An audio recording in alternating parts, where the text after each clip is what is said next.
नमस्कार। आज हम इतिहास के एक बहुत ही महत्वपूर्ण अध्याय पर विस्तार से चर्चा करने जा रहे हैं, भारत में राष्ट्रवाद का उदय। जी। और हमारे पास कुछ बहुत ही दिलचस्प स्लाइड्स हैं जो इस पूरी कहानी को मतलब अलग-अलग हिस्सों में बयां करती हैं। हाँ, और हमारा मकसद है इन स्लाइड्स की मदद से ये समझना कि प्रथम विश्व युद्ध से लेकर सविनय अवज्ञा आंदोलन तक भारत की आज़ादी की लड़ाई ने क्या-क्या मोड़ लिए। तो चलिए इस यात्रा को शुरू करते हैं और देखते हैं कि राष्ट्रवाद की ये भावना कैसे और किन परिस्थितियों में मजबूत हुई। चलिए, पहली स्लाइड से शुरू करते हैं। इसका शीर्षक है प्रथम विश्व युद्ध और आर्थिक संकट। देखिए, इस स्लाइड पर एक पुराना फौजी हेलमेट और एक ऊपर जाता हुआ लाल ग्राफ दिखाया गया है। हाँ, ये साफ तौर पर युद्ध और उसके कारण जो बढ़ती महंगाई थी और खर्चे थे, उनको दर्शा रहा है। बिल्कुल। हेडलाइन है राष्ट्रवाद के उदय में युद्ध की भूमिका क्या थी। पॉइंट्स बताते हैं कि रक्षा व्यय मतलब डिफेंस एक्सपेंडिचर बहुत बढ़ गया था। और उसे पूरा करने के लिए कर्ज लिए गए और टैक्स बढ़ा दिए गए। सही। 1913 से 1918 के बीच कीमतें लगभग दोगुनी हो गईं, जिससे आम आदमी की मुश्किलें बहुत बढ़ गईं। और सिर्फ इतना ही नहीं, गांवों से जबरन भर्ती भी की गई, जिससे लोगों में जाहिर है बहुत गुस्सा था। ऊपर से 1918-21 के बीच फसलें खराब हो गईं और इन्फ्लुएंजा की महामारी फैल गई। मतलब मुसीबतें चारों तरफ से आ रही थीं। यहाँ एक सवाल उठता है। स्लाइड में लिखा है कि जनता को उम्मीद थी कि युद्ध के बाद मुसीबतें कम होंगी, पर ऐसा हुआ नहीं। लोगों को ऐसी उम्मीद थी ही क्यों? ये एक अच्छा सवाल है।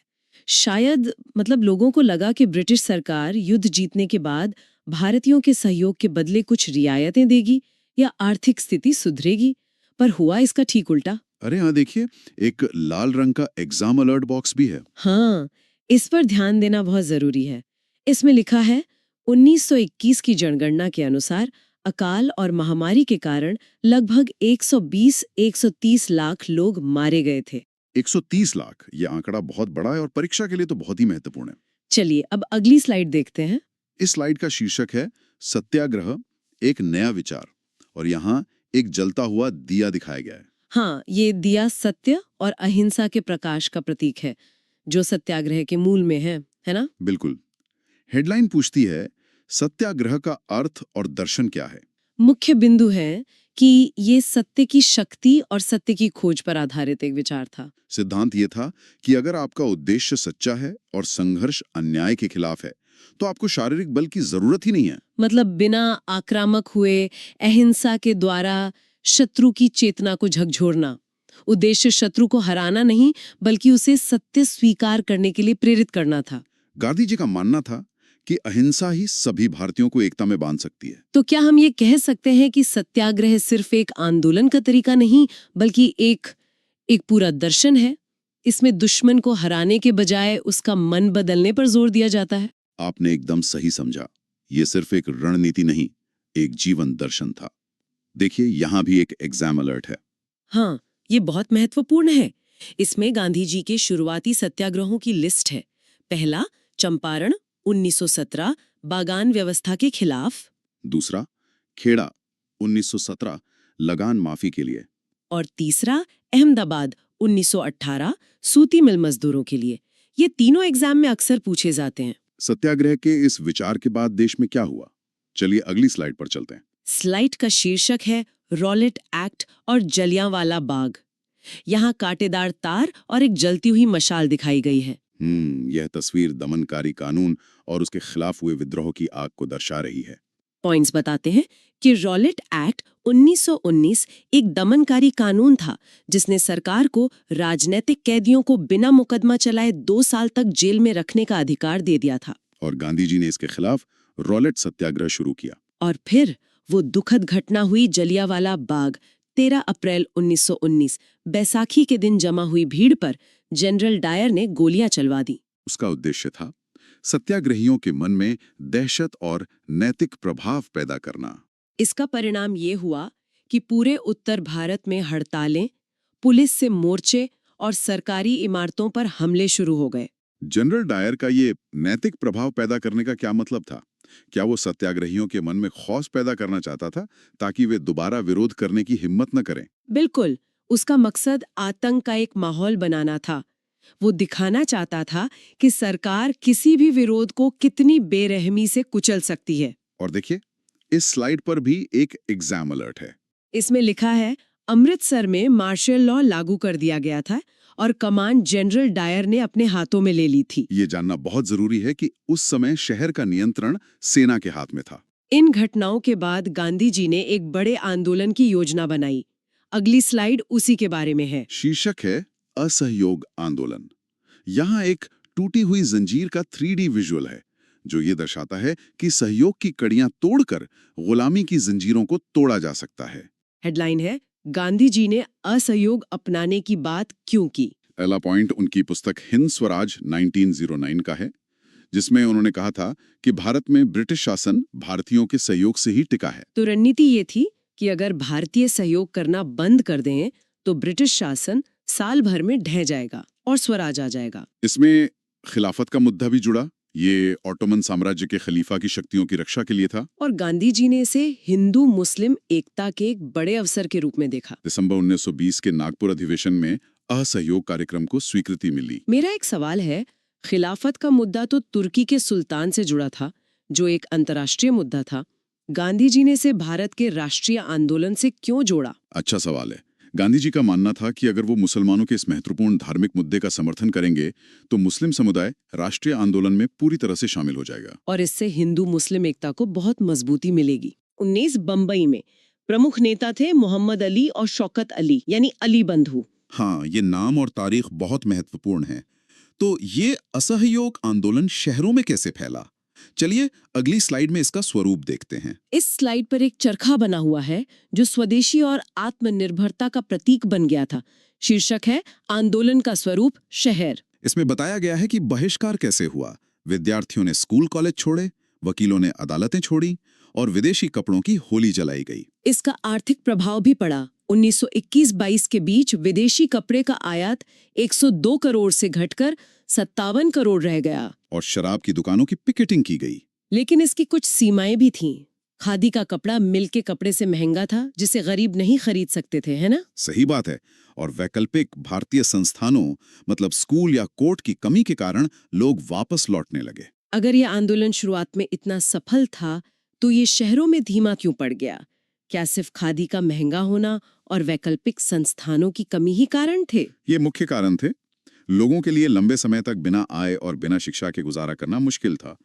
जब कोई ठोस विकल्प नहीं दिखा तो उत्साह धीरे धीरे कम होने लगा। अब एग्जाम अलर्ट पर नजर डालते हैं। इसमें पिकेटिंग शब्द का अर्थ समझाया गया है, प्रदर्शन का एक रूप जिसमें लोग किसी दुकान या दफ्तर के भीतर जाने का रास्ता रोक लेते हैं। हाँ, ये टर्म अक्सर एग्जाम में पूछा जाता है। शहरों से हटकर अब देखते हैं कि ग्रामीण इलाकों में क्या हो रहा था। अगली स्लाइड अवध के किसानों पर है। यहाँ गेहूं की बालियों का एक गुच्छा दिखाया गया है जो सीधे तौर पर कृषि और किसानों से जुड़ा है।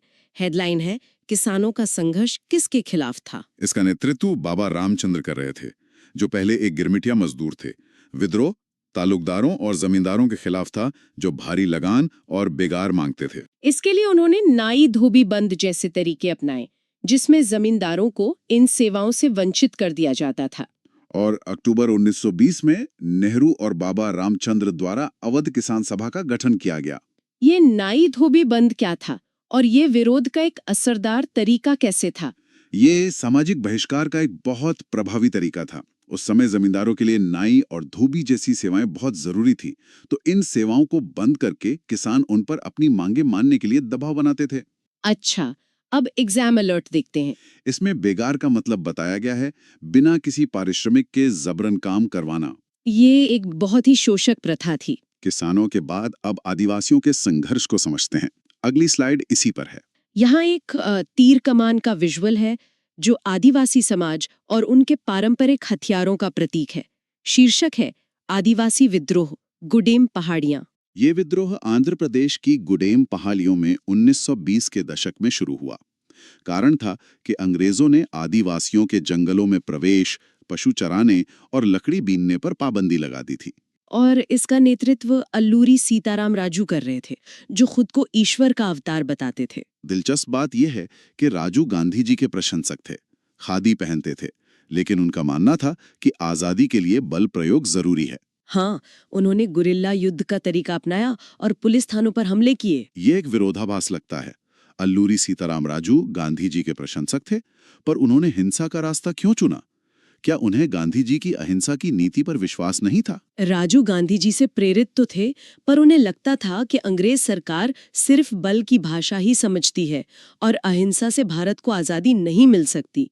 उनका रास्ता अलग था। एग्जाम अलर्ट इसी बात को साफ करता है। बिल्कुल। इसमें अल्लूरी सीताराम राजू का कथन है, भारत अहिंसा के बल पर नहीं, केवल बल प्रयोग से ही आजाद हो सकता है। और ये भी बताया गया है कि 1924 में उन्हें फांसी दे दी गई। चलिए अब असम चलते हैं और देखते हैं कि बागान के मजदूरों के लिए स्वराज का क्या मतलब था। अगली स्लाइड। यहाँ एक खुला हुआ पिंजरा है जिसमें से एक पक्षी उड़ रहा है। यह विजुअल आजादी की इच्छा को, खासकर कहीं भी आने जाने की आजादी को बहुत खूबसूरती से दिखाता है। पॉइंट्स के अनुसार इनलैंड इमिग्रेशन एक्ट 1859 के तहत मजदूरों को बिना इजाजत बागान छोड़ने की मनाही थी। उनके लिए स्वराज का मतलब था अपनी मर्जी से आ जा सकना और अपने गांव से संपर्क रखना। गांधी जी का नाम सुनकर वे अधिकारियों की बात माननी छोड़ घर की तरफ चल पड़े। पर इसका परिणाम दुखद रहा। वे घर नहीं पहुंच पाए। रेलवे और स्टीमर की हड़ताल के कारण रास्ते में फंस गए। पुलिस ने उन्हें पकड़ लिया और बुरी तरह पीटा। वे मानते थे कि गांधी राज में सबको गांव में जमीन मिलेगी। यह साफ है कि इन मजदूरों ने स्वराज का अपना ही मतलब निकाला, जो उनकी अपनी समस्याओं से जुड़ा था। क्या ये एक तरह का कम्युनिकेशन गैप था, या हर वर्ग स्वराज को अपने नजरिए से ही देख रहा था? ये दोनों का मिश्रण था। स्वराज एक ऐसा विचार था जिसे हर समूह अपनी तकलीफों के अंत के रूप में देख रहा था। किसानों के लिए यह लगान से मुक्ति थी, तो बागान मजदूरों के लिए यह घर जाने की आजादी थी। अब एग्जाम अलर्ट देखते हैं। ये सीधे तौर पर उस कानून का नाम बताता है, 1859 का इनलैंड इमिग्रेशन एक्ट। इतना बड़ा आंदोलन जिसमें अलग अलग जगहों से लोग जुड़ रहे थे, अचानक क्यों रुक गया? अगली स्लाइड इसका जवाब देती है। यहाँ एक पुलिस हेलमेट जलता हुआ दिखाया गया है, जो सीधे तौर पर चौरी चौरा की हिंसक घटना की ओर इशारा कर रहा है। घटना 4 फरवरी 1922 को गोरखपुर के चौरी चौरा में हुई। एक शांतिपूर्ण जुलूस और पुलिस के बीच टकराव हुआ, जिसके बाद भीड़ ने गुस्से में पुलिस थाने में आग लगा दी। और इस घटना में कई पुलिसकर्मी जलकर मर गए। गांधी जी ने महसूस किया कि आंदोलन हिंसक हो रहा है और सत्याग्रहियों को अभी और प्रशिक्षण की जरूरत है। परिणाम स्वरूप उन्होंने असहयोग आंदोलन वापस ले लिया। मेरा सवाल यह है कि सिर्फ एक जगह पर हुई हिंसा की वजह से गांधी जी ने इतना बड़ा राष्ट्रव्यापी आंदोलन वापस ले लिया। क्या ये फैसला सही था, जबकि आंदोलन इतने जोरों पर था? ये एक बहुत बड़ा और विवादित सवाल रहा है। गांधी जी के लिए अहिंसा का सिद्धांत सर्वोपरि था। उन्हें डर था कि एक घटना की वजह से पूरे देश में हिंसा फैल सकती है और अंग्रेजों को दमन का और बड़ा बहाना मिल जाएगा। एग्जाम अलर्ट में देखते हैं कि इस घटना का राजनीतिक परिणाम क्या हुआ। इसमें लिखा है, चौरी चौरा कांड के बाद ही CR दास और मोतीलाल नेहरू ने स्वराज पार्टी का गठन किया था। हाँ, वे कांग्रेस की नीतियों से अलग हटकर चुनाव लड़ना चाहते थे। आंदोलन वापस होने के बाद भारतीय राजनीति में अगला बड़ा मोड़ क्या आया? अगली स्लाइड देखते हैं। इस स्लाइड पर एक काला झंडा और एक दस्तावेज है। काला झंडा विरोध का और दस्तावेज नए संवैधानिक सुधारों की मांग का प्रतीक है। बात हो रही है साइमन कमीशन 1928 की, जो भारत में संवैधानिक व्यवस्था का अध्ययन करने आया था, पर इसमें एक भी भारतीय सदस्य नहीं था। इसी वजह से इसका जोरदार विरोध हुआ और साइमन गो बैक के नारे लगे। इसके बाद दिसंबर 1929 में लाहौर अधिवेशन हुआ, जिसकी अध्यक्षता जवाहरलाल नेहरू ने की। यहीं पर पूर्ण स्वराज की मांग को औपचारिक रूप दिया गया और 26 जनवरी 1930 को स्वतंत्रता दिवस के रूप में मनाने का निर्णय लिया गया। पूर्ण स्वराज की मांग से पहले क्या कांग्रेस पूरी आजादी नहीं चाहती थी? इससे पहले उनकी मुख्य मांग क्या थी? इससे पहले कांग्रेस मुख्य रूप से डोमिनियन स्टेटस की मांग कर रही थी, यानी ब्रिटिश साम्राज्य के भीतर ही स्वशासन। लेकिन साइमन कमीशन के बाद युवा नेताओं का दबाव बढ़ा और लक्ष्य बदलकर पूर्ण स्वराज यानी पूरी आजादी कर दिया गया। एग्जाम अलर्ट पे ध्यान दीजिए। ये बहुत जरूरी है। लाला लाजपत राय साइमन कमीशन के विरोध के दौरान पुलिस लाठीचार्ज में घायल होकर शहीद हुए। उनकी शहादत ने पूरे देश में गुस्से की लहर दौड़ा दी थी। पूर्ण स्वराज के इस संकल्प को जमीन पर कैसे उतारा गया, इसका माध्यम बनी नमक यात्रा। चलिए अगली स्लाइड देखते हैं। यहाँ रेत पर बने पैरों के निशान और नमक का ढेर दिखाया गया है। ये विजुअल दांडी मार्च की पदयात्रा को दर्शाता है। ये सविनय अवज्ञा आंदोलन का प्रारंभ था। नमक को प्रतीक इसलिए चुना गया क्योंकि ये अमीर गरीब सबके भोजन का हिस्सा था। गांधी जी ने वाइसरॉय इरविन को 11 मांगे भेजी, जिसमें नमक कर खत्म करना प्रमुख था। और फिर यात्रा शुरू हुई। साबरमती आश्रम से दांडी तक 240 मील। गांधी जी के साथ 78 विश्वस्त वॉलंटियर थे। 6 अप्रैल को उन्होंने समुद्र का पानी उबालकर नमक बनाया और कानून तोड़ा। उस समय देश में और भी कई बड़े मुद्दे थे। गांधी जी ने एक बड़े आंदोलन की शुरुआत के लिए नमक जैसी साधारण चीज को ही क्यों चुना? क्योंकि नमक सरकार के सबसे दमनकारी चेहरों में से एक था। ये हर भारतीय को प्रभावित करता था। नमक जैसी रोजमर्रा की चीज पर टैक्स लगाकर सरकार ने दिखाया था कि उसका नियंत्रण हर घर के चूल्हे तक है। गांधी जी ने इसी को एकता का सबसे बड़ा प्रतीक बनाया। एग्जाम अलर्ट को देखें। इसमें मार्च की अवधि बताई गई है 24 दिन और हर रोज लगभग 10 मील। दांडी मार्च से सविनय अवज्ञा आंदोलन शुरू हुआ। अब देखते हैं कि इस नए आंदोलन में अलग अलग वर्गों की भागीदारी कैसी रही। शुरुआत करते हैं किसान वर्ग से। इस स्लाइड पर गेहूं की बाली के साथ पैसों की एक थैली है जो किसानों के आर्थिक संघर्षों को दिखाती है। अमीर और गरीब किसानों की उम्मीदें अलग अलग थीं। संपन्न किसान जैसे पाटीदार और जाट गिरती कीमतों से परेशान थे। उनके लिए स्वराज का मतलब था भारी लगान से मुक्ति। लेकिन जब 1931 में आंदोलन वापस लिया गया और लगान कम नहीं हुआ तो वे निराश हो गए। वहीं गरीब किसान मंदी के कारण जमींदारों का किराया नहीं चुका पा रहे थे। वे भाड़ा विरोधी आंदोलन चलाना चाहते थे। लेकिन कांग्रेस ने अमीर किसानों को नाराज करने के डर से गरीब किसानों का खुलकर साथ नहीं दिया। कांग्रेस ने गरीब किसानों का खुलकर समर्थन क्यों नहीं किया? क्या उन्हें सिर्फ अमीर किसानों और जमींदारों के समर्थन खोने का डर था? हाँ, ये एक बड़ा कारण था। कांग्रेस एक ऐसा राष्ट्रीय मोर्चा बनाना चाहती थी जिसमें सभी वर्ग शामिल हों। उसे डर था कि अगर वो भाड़ा विरोधी आंदोलनों का समर्थन करती है तो अमीर किसान और जमींदार, जो आंदोलन को आर्थिक मदद भी देते थे, वे दूर हो जाएंगे। एग्जाम अलर्ट में एक महत्वपूर्ण परिणाम बताया गया है। बिल्कुल। 1932 में जब आंदोलन दोबारा शुरू हुआ तो संपन्न किसानों ने इसमें हिस्सा लेने से इनकार कर दिया। किसानों के बाद अब बिजनेस क्लास और मजदूर वर्ग का नजरिया समझते हैं। अगली स्लाइड। यहाँ एक फैक्ट्री और एक गियर दिखाया गया है जो उद्योग और श्रमिकों का प्रतिनिधित्व कर रहा है। व्यवसायी वर्ग विदेशी वस्तुओं के आयात से सुरक्षा और रुपया स्टर्लिंग अनुपात में बदलाव चाहते थे। उन्होंने FICC जैसे संगठन बनाए और आंदोलन को आर्थिक मदद दी। लेकिन श्रमिक वर्ग ने नागपुर को छोड़कर कहीं और बड़ी संख्या में हिस्सा नहीं लिया। इसका कारण था कि कांग्रेस उद्योगपतियों के करीब थी, इसलिए मजदूर इससे दूर रहे। ये कहना कि कांग्रेस उद्योगपतियों के करीब थी इसलिए मजदूर दूर रहे, इसका क्या मतलब है? क्या कांग्रेस मजदूरों के हितों और मांगों को नजरअंदाज कर रही थी? कांग्रेस एक मध्यवर्गीय पार्टी के रूप में शुरू हुई थी और उसे उद्योगपतियों से आर्थिक समर्थन मिलता था। इसलिए वो अक्सर ऐसी मांगों का समर्थन करने से बचती थी जिससे उद्योगपति नाराज हों, जैसे कि मजदूरों के वेतन या काम करने की स्थितियों में बड़े सुधार। इसी कारण मजदूरों का एक बड़ा वर्ग कांग्रेस से दूरी बनाए रखता था। एग्जाम अलर्ट में एक दिलचस्प तथ्य है। हाँ, इसमें लिखा है छोटा नागपुर की टिन खानों के मजदूरों ने गांधी टोपी पहनकर रैलियों में हिस्सा लिया था। ये दिखाता है कि कुछ जगहों पर मजदूरों में भी गांधी जी का प्रभाव था। इस पूरे संघर्ष में महिलाओं की क्या भूमिका थी, ये जानना बहुत जरूरी है। चलिए अगली स्लाइड देखते हैं। यहाँ एक महिला की 3D छवि है जो एक भीड़ का नेतृत्व कर रही है। ये राष्ट्रीय आंदोलन में महिलाओं की सक्रिय भागीदारी को दर्शाता है। सविनय अवज्ञा की सबसे बड़ी विशेषता थी महिलाओं की बड़े पैमाने पर भागीदारी।